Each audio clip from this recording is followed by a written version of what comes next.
My boyfriend of 6 years disappeared while I was out of town and I don't know what to do? Last Tuesday evening I came home from being out of town for 2 weeks for work. My 32F boyfriend, 35M, Nate was supposed to pick me up from the airport, but once I got in, I wasn't able to get a hold of him and he never showed up. I was a little annoyed but no too worried because I figured he had fallen asleep. When I talked to him earlier that morning he said he didn't sleep very well the night before and was going to lay down before he had to come get me, so I called my sister for a ride home.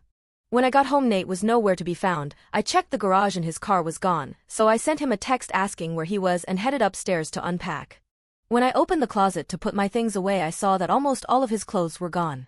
At this point I'm confused, so I start calling him. It just keeps ringing and then going to voicemail. I check his office and everything is still there. Everything in the house is still there and in place except his clothes and his car. I'm really starting to freak out at this point, so I call my sister and she comes over and we both try calling and messaging him and still get no answer. His computer and his laptop are both still in his office. I logged onto his computer and my sister his laptop. I know all his passwords, but we didn't find anything out of the ordinary, so I started searching his desk and found his iPad in the top drawer. I logged into it and checked everything I could think of and found nothing out of the ordinary. My sister suggested checking the Find My iPhone app on his iPad to see if we find out where his phone was.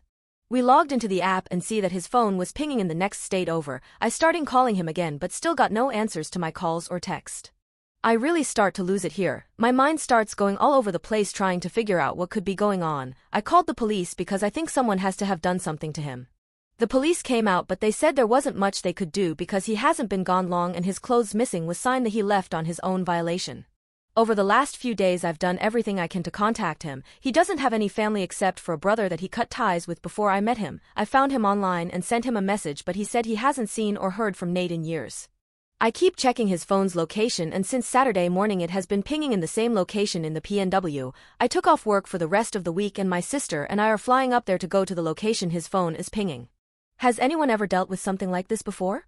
How do I even confront him? What if he is with another woman? What if he isn't there or worse? I am so lost and hurt right now. My mind is all over the place. I can't think straight. I'm so lost right now. Edit.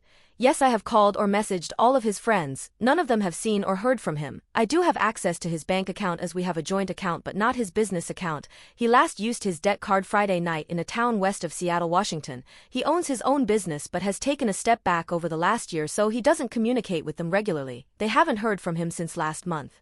I am 5 months pregnant and we have known for 3 months. He did become a bit reserved and withdrawn since we found out but it's not uncommon for him to do that every so often especially around this time of year.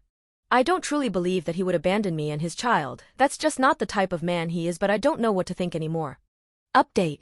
First I want to say thank you to everyone for suggesting the welfare check epically you / Muppet John Bon Jovi. We called to the department where his phone is pinging and they have sent someone over to see if they can make contact with him. It's been over an hour and we are still waiting to hear back. I am hopeful but still have an overbearing sense of dread. All I want to know right now is that he is okay and I can figure out everything else later. I just need to know he is okay. Update 2. The police were able to do a welfare check and although they were unable to make direct contact with him they spoke to the couple who live at the house. They said they were old family friends and that he was there on Friday and Saturday but that he went to the Olympics Sunday morning to go hiking for a couple of days. The officers informed them of what was going on and they told him they believed he was okay and that they would contact me tonight to try and help explain the situation. What does that even mean? I am even more confused. Our flight to Seattle is at 9:45 a.m. tomorrow and at this point we are still going. I hope these people do call but it's been a while now and I haven't heard anything. Update 3.